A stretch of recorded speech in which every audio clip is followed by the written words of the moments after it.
चालू नाही.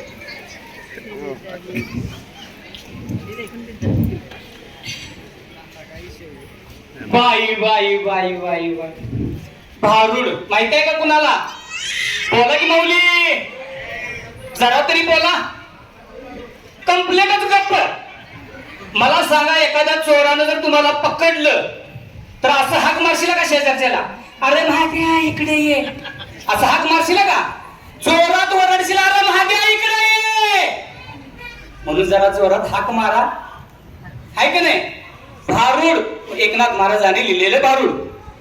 भुरगुंडा, भुरगुंडा म्हणजे ह्या ईश्वराचं ज्ञान, ह्या चराचराचं ज्ञान. आपण जन्माला का आलो, कशासाठी आलो, आपलं कर्तव्य काय, हे सांगण्यासाठी संत एकनाथ महाराजांनी भारूड लिहिलं, भुरगुंडा. म्हणून छोटासा भुरगुंडा तुम्हाला सादर करतो.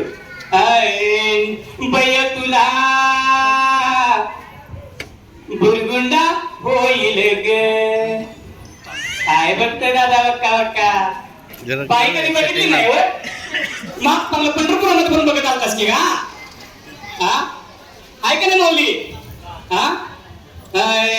सुय घे, पिन घे, गजब घे, चाच गाळण घे, फणी घे, आरसा घे, दष्टीचा मणी घे, नाहीतर मामा दाबून घे बाबा. काय बघतोय दादा, बघता बघता. दाताचं दातवण घ्या ग कुणी, कुंकू घ्या कुणी, काळ मणी बाई सुय घे ग, पिन घे. पूर्वीच्या बाया यायच्या सुय पिन दाबून वगैरे घ्यायला, यायच्या का नाही? ती संस्कृती सगळी बंद झाली बरं का. आता संस्कृती सगळी बदलली. म्हणून छोट्याशा छोट्या गोष्टीमध्ये मी तुम्हाला थोडस प्रबोधन सांगतो. पतिसेवे साधर, पतिसेवे साधर, जी बाई दुसऱ्याची करती कदर, आणि ज्या बाईच्या डोक्यावर पदर तीच खरी माय मदर. एकत्री बाईच्या डोक्यावर पदर घेतला बघा त्या मावशीने लगेच.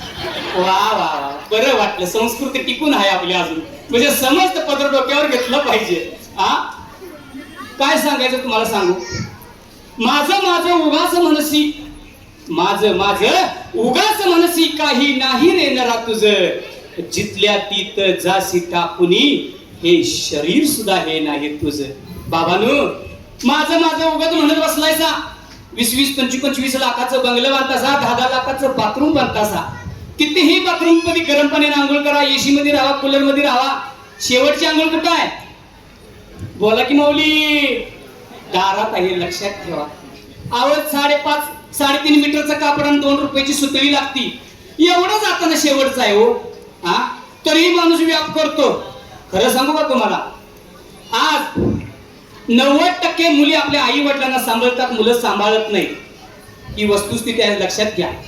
आम्ही कार्यक्रमाच्या माध्यमातून बऱ्याच ठिकाणी वृद्धाश्रमांना आम्ही भेट दिल्या.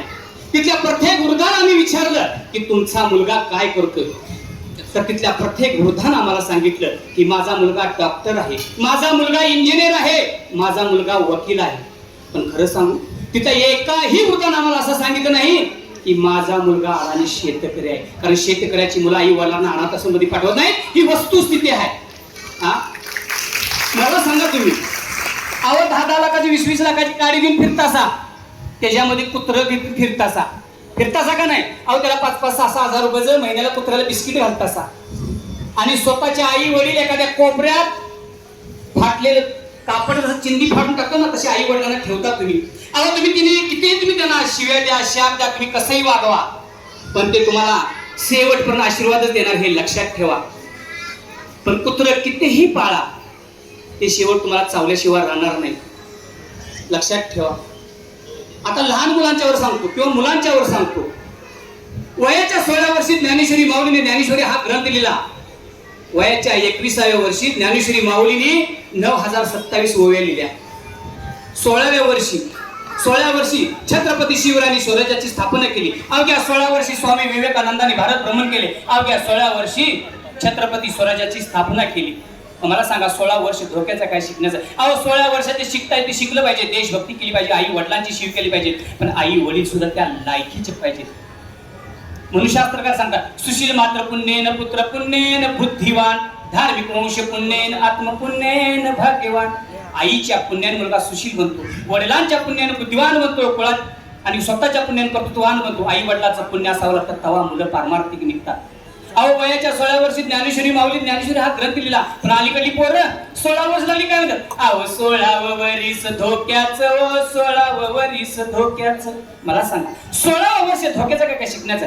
अवघ्या 16 वर्षात जे शिकतायत ते शिकलं पाहिजे. खरं सांगू, हे लहान मुलांच्यावर संस्कार झाले पाहिजेत वयाच्या 6व्या 7व्या वर्षापासून. मला सांगा, लहान पोरग 6-7 वर्षाचं पोरग असेल, गोरगोमटा असेल, घाणीड जरी झाला असेल त्याची आपण गोड बोलून पप्पी घेतो, बाया इकडे ये रे, पप्पी देऊन घेतो आपण. पण अशी कधी गोष्ट घडली का? 70 वर्षाचा म्हातारा रस्त्याच्या कडेने निघालाय आणि त्याला म्हणतो का आपण, आजोबा इकडे या, एक पप्पी द्या? नाही म्हणणार, कारण हे लहान मुलांच्यावर संस्कार झाले पाहिजे. आता पुरुषांचं सांगतो, माकड जैसे गारुड्याचे तैशा परी पाहिली पुढे नाचे. अलीकडे गारुडी कसं माकडाला नाचवते माहिती का, तसं अलीकडे नवरं नाचायला लागलं.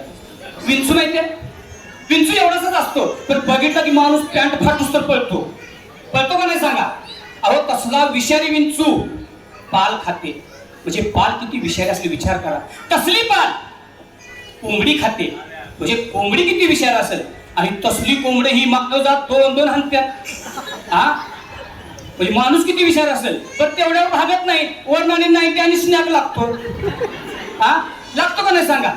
मला सांगा, तसला विषारी नवरा बायको ताब्यात ठेवते, म्हणजे ती किती विषारी असेल. याला काय गणित आहे का सांगा? माऊली टाळ्या वाजवलं तर मला पण बरं वाटतं. प्रत्येकाला पटलं एवढं ठरलं. अहो पूर्वीच्या बाया 1-1 रुपया एवढं कुंकू लावायच्या. त्या कुंकूला महत्व साधन होतं. अरण्यामध्ये सीतामाई भांगावरती कुंकू, भांगामध्ये सिंदूर आणि कपाळावरती कुंकू लिहित होत्या. तर हनुमंतराय तिथे उपस्थित होते. हनुमंतरायाने विचारलं, हे माते, ह्या कुंकवाचं महत्व काय, ह्या सिंदुराचं महत्व काय? तर सीतामाने सांगितलं, हे हनुमंता, ज्या बाईच्या कपाळावरती कुंकू मोठं असतं, ज्या बाईच्या भांगामध्ये सिंदूर मोठं असतं, तिच्या मालखात आयुष्य वाढत असतं. तर प्रभू हनुमंतांनी सांगितलं, एवढ्याशा कुंकुवानं एवढ्याशा सिंदुरानं जर मालखाच आयुष्य वाढत असेल तर प्रभू रामचंद्रासाठी साऱ्या अंगाला सिंदूर घेऊन लाल होतो. पण ते सिंदूर राहिलं नाही, ते कुंकू राहिलं नाही. अहो कुंकूवाल्या गेल्या आणि टिकलीवाल्या आल्या आणि बाथरूम मधल्या भिंती साऱ्या सुवासनी झाल्या. का टिकली की लाव फरशीला, का टिकली की लाव कपाळा भिंतीला, भिंतीला आणि आरशाला टिकल्या बघायला मिळाल्या, पण कपाळाला टिकली नाही. कुठं आपण चाललो ह्याचा विचार आज केला पाहिजे. लक्षात ठेवा, माझं म्हणतायस ना, माझं काहीही नाही, तुझं आहे, तुझं पाशी परी जागा चुकलायसा तुम्ही. कितीही व्याप करा, लक्षात ठेवा तुम्ही. ज्या मुलाला तुम्ही लहानाचं मोठं करता, शिक्षण देता, परदेशात पाठवता, त्यावेळी तुमच्याजवळ कुणी नसतं, हे लक्षात ठेवा. आणि ज्यावेळी परदेशातून येतो त्यावेळेला तुमचे आतारे आई वडील हे त्याला गावंढळ वाटतात. त्यांना जमत नाही म्हणून त्यांच्यावर अत्याचार करतात, तिरस्कार करतात आणि नको म्हणून त्यांना त्यांची जबाबदारी नको म्हणून त्यांना अनाथ आश्रममध्ये पाठवतात. ही वस्तुस्थिती आज लक्षात ठेवा.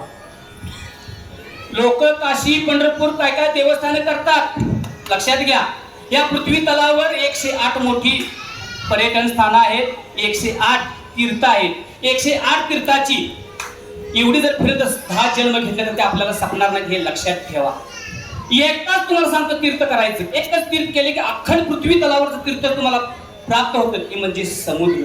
कारण सगळ्या पृथ्वी तलावरची सगळ्या नद्या समुद्राला मिळतात आणि तुम्ही तिथे एकच तुम्ही आंघोळ केली की संपूर्ण विश्वातलं तुम्हाला तीर्थ प्राप्त होतं. तुम्हाला एवढंच सांगतो, तुम्ही काशी मथुरा पंढरपूर करायची गरज नाही. तुमचे स्वतःचे आई वडील पांडुरंग रुक्मिण्यात, हे लक्षात ठेवा. अहो त्यांची सेवा करा, त्यांना वयानं जमत नाही म्हणजे तुम्ही त्यांना अनाथ आश्रममध्ये पाठवू नका, लक्षात ठेवा. आणि तुम्ही ना कवा तरी तुम्ही सुद्धा हे वयस्कर तुमच्यावर ही वेळ येणार आहे, लक्षात ठेवा. म्हणून नाथ महाराज सांगून गेले, भुरगुंडा नाथ महाराज हे सांगून गेले. अहो ज्ञानेश्वरी माऊली फक्त ज्ञानेश्वरी लिहिली 9027 ओवेलेल्या, वयाच्या 16 वर्ष लिहिल्या त्यांनी. तुम्ही ती फक्त वाचा. अहो वाचाल तर वाचाल, लक्षात ठेवा. म्हणून माझ्याकडनं काय चूक भूल झाली असेल, थोडक्यात भरपूर कमी वेळ आहे, मी भारुड हजर केलं काय चूक भूल झाली असती ती माझी समजा. जे चांगले मुखातून शब्द पडले असले ह्या परमेश्वराचे समजून सांगा. माझं उगाच म्हणजे काही नाही रे नरा तुझं, जिथल्या तिथं जाशी टाकून शरीर सुद्धा हे नाही तुझं. माणसं जमा करा, आज एकमेकाला सहकार्य करा, वाकडं तिकडे जाऊ नका, एवढीच सांगायची इच्छा आहे. रामकृष्ण हरी, श्री स्वामी समर्थ.